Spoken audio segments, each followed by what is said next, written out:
جو آپ نے سنی، اور خاص طور پہ یہ نوجوان جو اسکول کے طالب علم ہیں، میرے لیے صاحب کہہ رہے تھے بڑی اعزاز کی بات ہے کہ میں جب اسکول کا طالب علم تھا تو آپ کی جگہ بیٹھ کے بطور طالب علم کے، بطور سامع کے یہاں پہ کھڑے ہونے والوں کی باتیں سنتا تھا۔ آج میرے لیے یہ باعث عزت ہے، باعث شرف ہے کہ مجھے موقع ملا ہے کہ میں یہاں کھڑا ہو کے آپ سے باتیں کر رہا ہوں۔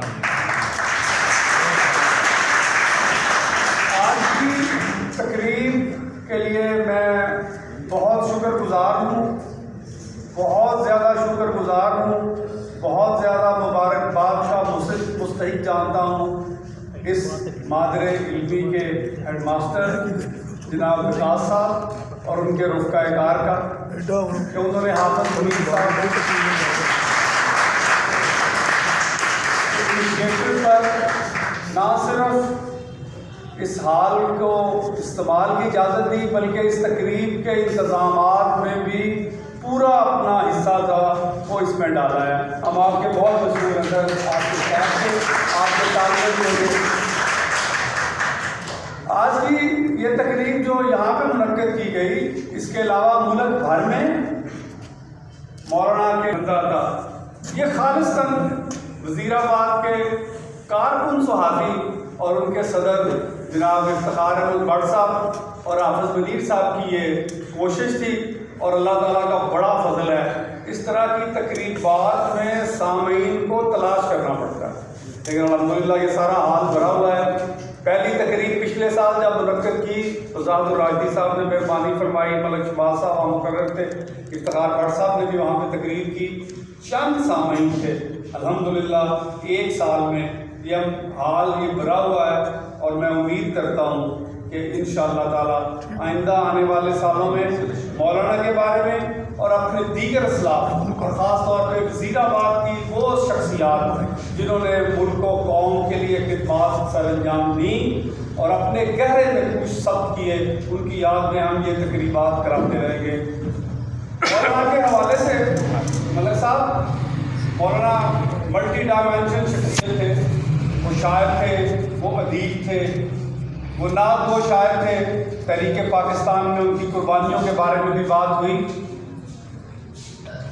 لیکن جو سب سے ان کی زندگی میں سب سے زیادہ بڑا کام جو انہوں نے کیا وہ نبی صلی اللہ علیہ وسلم کی تاجدار ختم نبوت کی جو عزت اور حرمت کے لیے انہوں نے کام کیا، وہ شاید میرا گمان ہے اور میری دعا ہے کہ اللہ تعالیٰ ان کے لیے گوشہ آخرت اور وجہ نجات بنا۔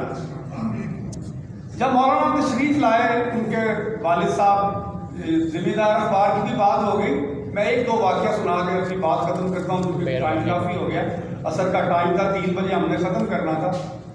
تو مولانا نظام دکن کے ہاں ملازمت کرتے تھے، والد صاحب کی بیماری پر وہ واپس وزیر آباد کرم آباد تشریف لائے، اور اپنے والد صاحب کی وفات کے بعد انہوں نے ذمہ دار کی عدالت سنبھالی۔ اس وقت 2 چیزیں بر صغیر پاک و ہند نے، ایک تو انگریز کی استعمار کے خلاف جدوجہد جس میں بہت سارے لوگ حصے دار تھے، آج ان کی فہرست بنائیں تو وہ اتنے بڑے نام ہیں ان کے پائے کا کوئی شخص آج ہمیں نظر نہیں آتا، اور اس کے ساتھ ساتھ تب فتنہ قادریت جو تھا وہ اپنے پہلے مرحلے میں تھا، اور اس وقت کے جو علماء دین تھے وہ صرف ذمہ دار کے ذریعے مرزا غلام احمد اور اس کے پیروکاروں کا محاسبہ شروع کیا۔ امیر شریعت عطا اللہ شاہ بخاری رحمۃ اللہ فرماتے ہیں کہ میرے شورش سے لکھا ہے صاحب کہ وہ ذمہ دار جب بند ہوا، وہ باتیں چونکہ ہو چکی میں دہراؤں گا نہیں، تو اس کے بعد مولانا نے لمحات کے نام سے ایک اخبار جاری کیا، اور اس کے بعد ایک ستارہ صبح کے نام سے، جس میں احمدیت کے خلاف، مرزائیت کے خلاف جو ان کا قلم تھا وہ رشتہ کا کام نہیں تھا۔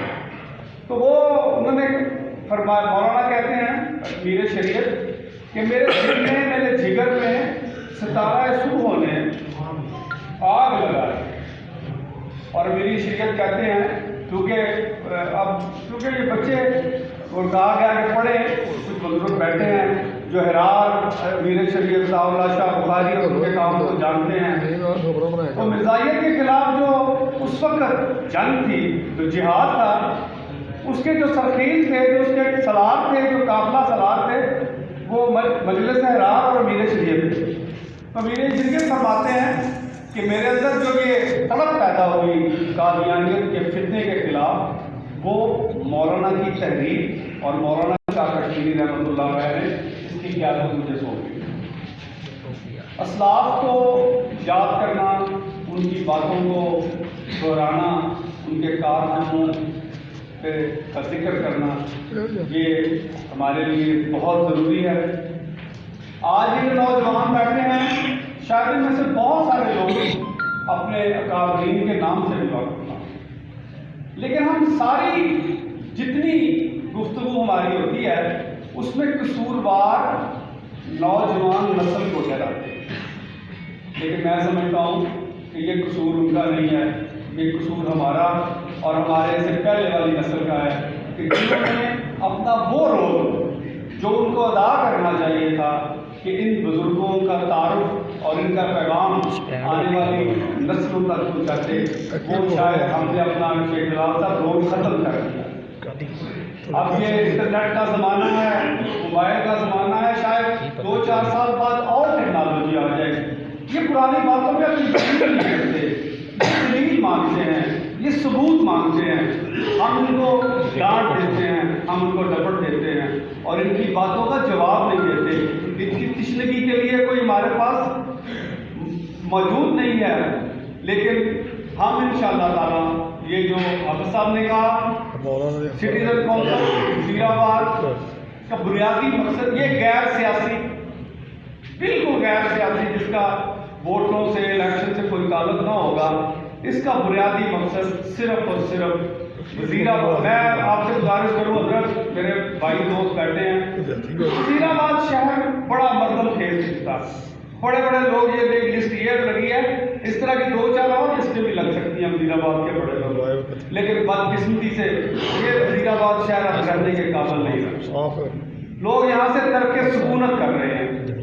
ہماری باغ دوڑ، ہماری بس یہ بھی سیاسی بات ہو جائے گی، لیکن وزیر آباد کے باشندوں کا یہ فرض ہے کہ اپنی کوشش کریں، ہمت کریں اور مل جل کے اس شہر کو رہنے کے قابل بنائیں.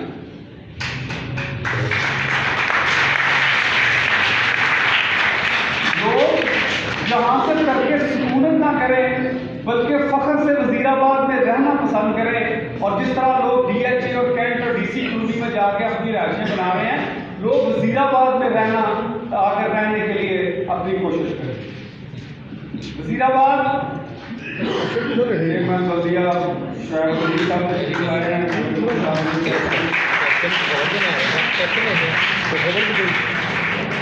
آباد کی صحافی برادری بڑی متحرک ہے، بڑی فعال ہے. میں یہاں پہ اگر جانے والوں کا ذکر نہ کروں، کیسے میں نے کہا کہ وزیر آباد کیا ہے، بھٹ صاحب خبر بات کا ہے، میری گل سن لو ذرا مہربانی. یہ وزیر آباد شہر کے صحافی میں نے عرض کیا بڑے فعال ہیں، بڑے جرأت مند ہیں.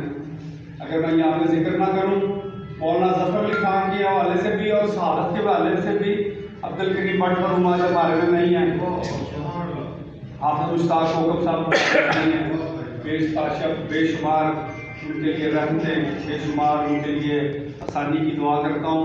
مقرر تھے کریم بٹ صاحب، جب مولانا ظفر علی خان کے بات کرتے تھے اور جب اس کے شعر سناتے تھے تو پورا اسٹیج جو ہے گرد جاتا تھا.